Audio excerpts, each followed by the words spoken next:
Olá, boa tarde. Eu sou André Machado, CEO da ASC Saúde. A ASC Saúde é uma empresa que trabalha com gestão em saúde para as operadoras de plano de saúde e para as empresas, né? E o nosso principal objetivo é atuar de uma forma conjunta com os nossos clientes para criar soluções aí que de fato atendam a necessidade de todos, tá? Vamos falar um pouquinho hoje aqui sobre como transformar o modelo de saúde e a ideia é que a gente inicie olhando um pouquinho para tudo que a gente tem recebido aí de informação sobre o setor da saúde suplementar e sobre como a gente tem principalmente encaixado aí até com a questão da pandemia que entrou e como que a gente tem se movimentado, né, para criar e pensar em soluções novas aí que são tão importantes. Principalmente porque a gente não sabe como vai ficar no pós-pandemia, né? A gente não tem ainda uma clareza aí sobre os próximos passos e como a gente vai se realocar dentro do nosso segmento.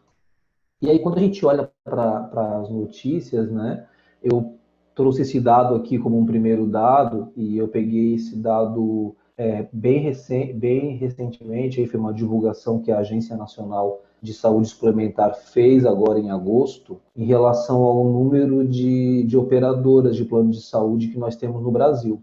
E o que, que a gente percebe, né? Em junho de 2020, que consta aí como último dado, como dado mais atualizado, lá pela agência, o Brasil tem aí 717 operadoras de plano de saúde, com algum beneficiário ativo utilizando o serviço, né?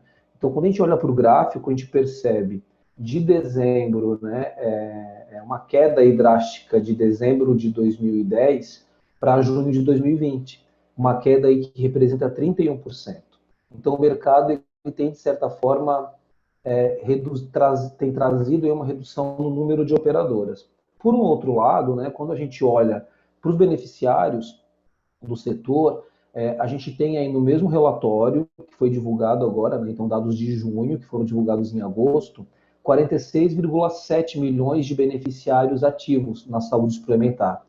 Isso comparando com o recorte que também tem lá no mesmo relatório, a gente percebe aí uma queda de 7,5% do volume de beneficiários que estão hoje utilizando a saúde suplementar.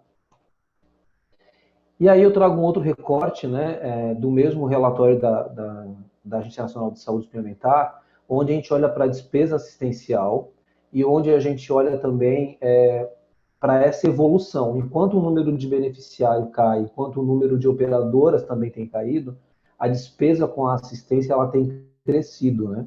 Então a gente fecha o ano de 2019 aí com 174 bilhões de reais gastos com a saúde suplementar, com a parte exclusivamente da assistência, e isso representa 155% a mais do que era em 2011. E aí eu faço um outro recorte dessa despesa, né? Eu pego aí a parcial, na verdade, desse ano, de 2020, onde nós estamos aí até junho, que foi o dado divulgado, com 78 bilhões de reais já gastos com assistência. Quando a gente olha para a fatia do custo assistencial, a gente tem 42% dele relacionado com a internação. Então, a gente tem um volume menor de pessoas utilizando, né, e precisando aí de alguma intervenção que vá para uma internação, mas o custo com a internação ele representa quase metade de toda a despesa aí que tem da assistência na saúde suplementar. E aí a gente vai coletando outros dados para poder entender mesmo como é que está o mercado, né? E como que a gente precisa aí se posicionar e pensar em soluções que ajudem na própria sustentabilidade do setor, né? Então a taxa de internação, que refere também ao recorte que eu trouxe do slide anterior, a gente tem um crescimento aí de 15,9 para 16,9 internações para cada 100 pessoas. Isso aumenta aí praticamente um ponto, né? Percentual aí de um ano para o outro ano. A gente tem um crescimento também do gasto médio por internação, né? A gente tem 79% aí de crescimento quando a gente compara também períodos aí distintos. E a sinistralidade, né, dos planos de saúde, elas estão aí, a média, né, está em 84%. E aí eu trago um outro recorte, uma outra fatia desse custo assistencial, só para a gente poder olhar bem para esse mercado. E a gente percebe que, embora as consultas, né, a fatia de consulta por pessoa, a quantidade, ela se manteve, a gente tem um percentual de crescimento do gasto médio por consulta muito maior do que era no passado, né? Então a gente tem um crescimento aí de 80% no gasto médio por consulta. E aí, um dado da Organização Mundial de Saúde, né, que eu trago para cá também, fala muito sobre o desperdício no setor de saúde suplementar, né, sobre o desperdício que existe e como a gente precisa também combater essa situação, né? Então, hoje é trazido aí pela Organização Mundial de Saúde o desperdício aí de 40 bilhões no setor. E a gente não para por aí, né? Ou a gente vai ter, a gente já vê aí estudos, né, indicando que no Brasil a gente vai ter 3 vezes mais pessoas acima de 60 anos do que tem hoje, e aí a gente sabe que quanto mais a gente vai agregando idade aí dentro da nossa trajetória de vida, mais a gente tende a gastar com saúde.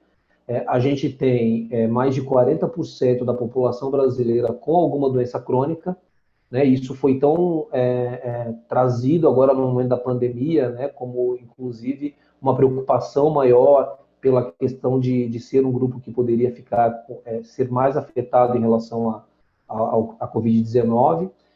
A gente tem 18% dos brasileiros aí em alguma faixa de obesidade, 20% da população consome álcool em excesso, uma pesquisa que também traz esse dado aí como um dado autorreferido, e a gente já carrega aí uma tripla carga de doenças, né? E aí tem ainda, além de tudo isso, a própria questão do coronavírus, né? Esse recorte aqui é do dia 16 de setembro, do próprio site do Ministério da Saúde, onde no quadro do meio a gente consegue perceber que até o dia 16, 4,4 milhões de pessoas já tinham sido confirmadas aí com o coronavírus, né? E ele tinha já levado aí a 134 mil óbitos por essa doença, né? E aí a gente começa a pensar, olhando para esse cenário todo que eu comentei aqui, que a gente vem recortando dados aí da saúde suplementar, e a gente começa a pensar o que a gente pode fazer pela saúde suplementar, né? Como que a gente pode, de fato, transformar e como que a gente consegue pensar em soluções que, por vezes, já existem e que dá para a gente trabalhar reinventando alguma coisa, ou como a gente pode criar algo totalmente do novo, né? E aí eu trago para vocês uma experiência que a gente tem trabalhado fortemente, que é num modelo de integrar soluções que, por vezes, elas estavam separadas em, em atuação separada, dependendo de cada cliente aí, de cada movimento que a gente faz com cada uma delas. E a ideia aqui é de como a gente consegue fazer a integração delas para que, de fato, a gente transforme nesse momento algo em relação à saúde, consiga trazer resultados sanitários melhores e, com certeza, aí, apoiar na sustentabilidade do setor.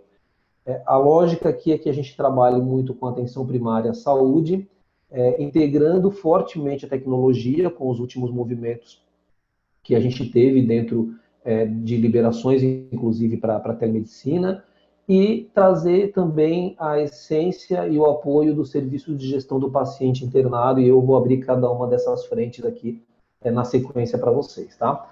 A atenção primária à saúde, como todo mundo aí tem ouvido, e acho que é um tema que tem sido trabalhado fortemente nos últimos anos, né?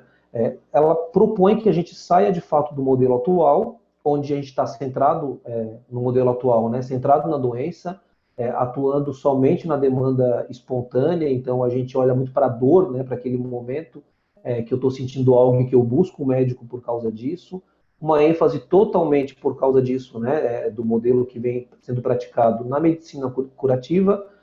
O indivíduo ele é objeto da ação, a ação ela é centrada no médico e ela é totalmente setorial. E a atenção primária, ela propõe uma mudança do modelo de atenção à saúde, né? Então a gente vai para um modelo centrado na saúde, a gente traz a pessoa, o beneficiário, como o centro da atenção, do cuidado, né? E aí ela responde à demanda de forma contínua e racional. Eu cuido da pessoa em toda a trajetória dela de vida, né? Com linha de cuidado desenhada para cada condição de saúde que ela tem naquele momento e que ela possa ter aí no futuro. A ênfase está totalmente ligada na integralidade da assistência. O indivíduo ele é sujeito integrado à família, então eu olho todo, né? Eu olho a família, eu olho o ambiente, eu olho a comunidade que ele está inserida. A equipe está integrada, eu tenho uma equipe de medicina de família, né? Com médico, enfermeiro, a gente tem no nosso desenho a figura de um concierge que vai ajudar totalmente na navegação do beneficiário, e a ação ela passa a ser totalmente intersetorial. E aí eu vou centrar aqui ainda na PS, né, para esse projeto que eu estou apresentando para vocês, que é o de integrar essas três frentes de atuação, muito nessa figura central. Então a gente tem, na verdade, na figura da esquerda aqui o desenho do Eugênio Vilaça, né, que é uma fonte de estudo para a gente, mas eu quero centrar aqui a fala um pouquinho nesse desenho central da atenção primária, como coordenadora de fato do cuidado. Então eu passo a olhar para a população que eu gerencio de uma forma integral, de uma forma holística e com cuidado coordenado. Eu vou apoiar o beneficiário na navegação que ele precisa ter dentro da rede da assistência que ele tem. Então, se ele precisar de um especialista, ele vai ter um especialista, o médico de família vai fazer esse direcionamento, mas precisa receber o retorno disso para ter a referência, a contra-referência e dar continuidade no cuidado. E o mesmo acontece com todos os outros envolvidos aí no cuidado da saúde da população. Então, de fato, a atenção primária ela entra como um modelo integrado de gerenciamento do cuidado, né? E olhando para o beneficiário em cada momento que ele vive na sua condição de saúde e atuando na sua linha de cuidado para aquele momento. E aí a gente começa a pensar, né, onde que a telemedicina entrou em tudo isso? Porque a telemedicina ela é mais um meio de acesso, né? A proposta de atuar com a consulta virtual, ela deve se manter no mesmo padrão, uma consulta médica, é um atendimento técnico olhando para a saúde, seja no modelo atual que a gente olhou, seja no modelo de atenção primária em saúde, né? E aqui a telemedicina, quando eu falo lá naquele slide inicial, que a gente precisa trazer a tecnologia para essa integralidade, ela veio muito apoiar o modelo da atenção primária nesse momento onde a gente teve a liberação dela como mais um meio de acesso para gerenciar o cuidado, e ela fez com que os beneficiários que estivessem na clínica de atenção primária, que eles continuassem tendo todo o recurso, todo o apoio, toda a atenção que precisa, sem que eles se deslocassem procurando algum atendimento, seja num pronto-socorro, para tirar porque eles estavam pensando aí que por algum motivo, por algum sintoma, precisariam ir.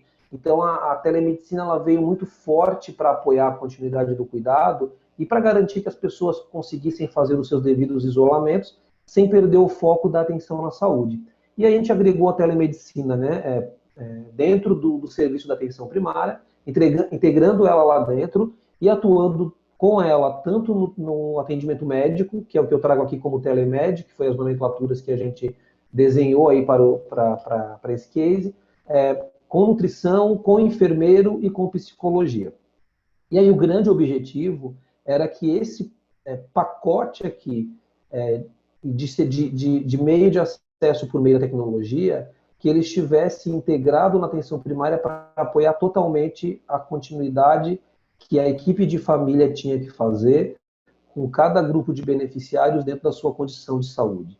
E aí a gente fez toda uma integração com o prontuário eletrônico, então a gente conseguiu atender e atende aí 100% do que é obrigação dentro do decreto que foi liberado, mas envio de prescrições e atestados, elas começaram a ser movimentadas, né, dentro do sistema que está por trás da telemedicina. A gente otimiza o tempo do profissional, porque eu integro o prontuário eletrônico e ele consegue olhar, entender como já estava e o que deve continuar ali tratando com cada beneficiário que ele atende.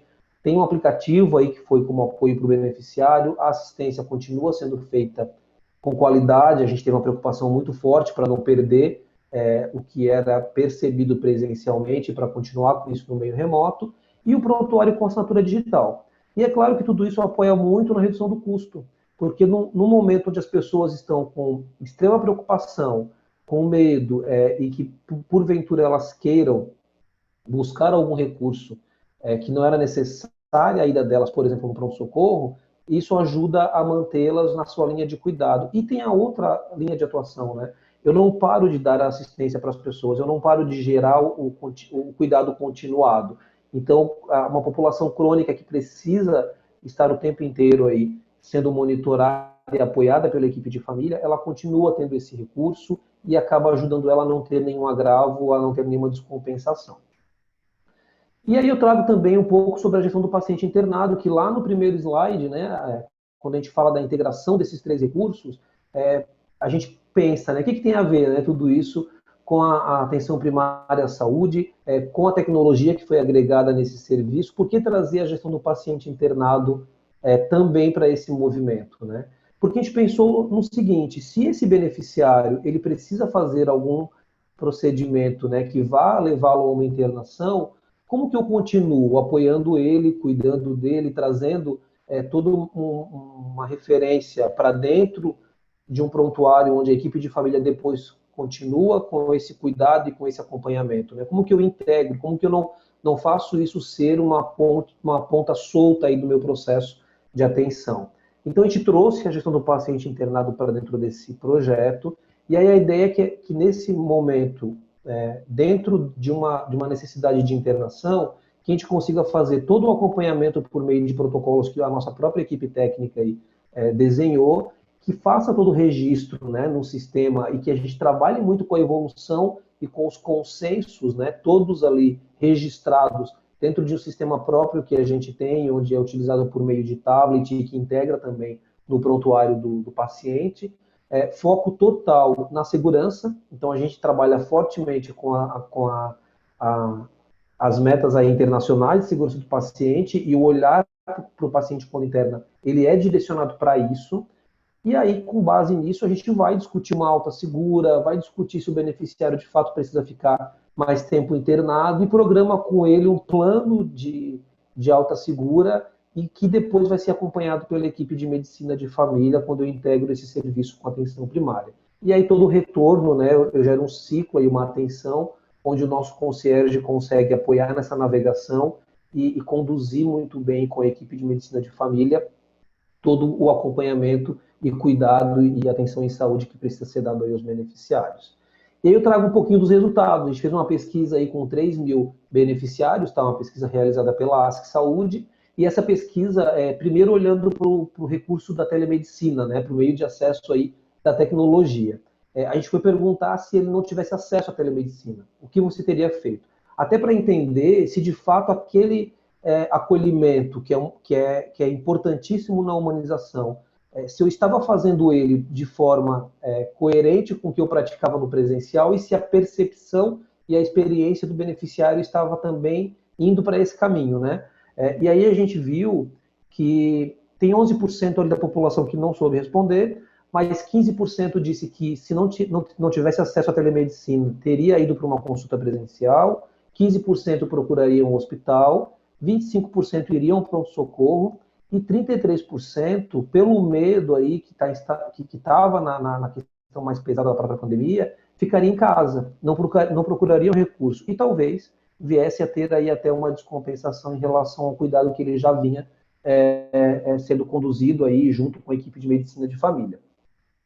E aí a APS ela traz uma resolução de 85%, então 85% hoje é a média que a gente tem dentro das nossas 8 clínicas de atenção primária à saúde, de solução de resolutividade mesmo, né, com atendimento aos beneficiários que estão lá sendo gerenciados pela equipe de medicina de família. Tem um número aí de 1,92 exames por consulta e tem um NPS de 87 pontos, né? Por que eu trago esses dados? Do lado ali tem os dados da gestão do paciente internado, né? Então, a gente consegue, com o trabalho integrado, reduzir a reinternação pós-alta em 22%, porque o plano de alta segura está muito direcionado para isso, para evitar que o paciente volte para dentro de hospital por um cuidado que ele não se atentou, dentro dos 30 dias seguintes ali, onde é o principal, onde a gente tem um grande volume de reinternação nesse curto espaço de tempo, né? A gente reduziu aí o tempo médio de internação em 1,45 dias e uma redução do custo de 12%. Aí eu estou olhando para os últimos 12 meses de uma equipe aí que a gente monitorou para trazer para essa palestra aqui o resultado, tá? Por que eu trago esses resultados aqui? Para vincular com o que a gente conversou lá no início. Como que a gente transforma, né? A gente está juntando e reformulando o tempo inteiro ações que acreditamos e que acreditamos que a tecnologia e que a inovação pode dar um upgrade aí fantástico no que a gente já vem fazendo, e esses resultados têm demonstrado que a gente consegue cuidar melhor das pessoas, trazer resultados sanitários bons, melhores a cada dia, e ao mesmo tempo a gente gera uma redução do desperdício, o que vai nos dar força para avançar para a sustentabilidade do setor, né? Então, quanto mais eu consigo ligar as duas coisas, mais sustentável eu consigo ser no setor de saúde suplementar. E aí, é claro, a pessoa sempre está para a gente no centro do cuidado, a avaliação do percurso de cuidado sempre, né? E a gente tem trazido fortemente a questão do valor em saúde, atuando muito com a frente que ele tem e até com a percepção, né? Com o que aquilo levou de valor para o beneficiário e um acompanhamento integral do percurso do beneficiário, apoiando ele na navegação e com foco total na segurança do cliente. Esse é o benefício que a gente traz aí para as pessoas, né? E que por vezes a gente não tangibiliza. Obrigado, esse é o nosso case que eu trago para vocês, os meus contatos estão aí, meu telefone ali abaixo com o meu e-mail, fiquem à vontade de nos acionar e contem conosco para transformar o mercado de saúde no Brasil e para atuar com inovação e gerar mais sustentabilidade para o setor. Muito obrigado.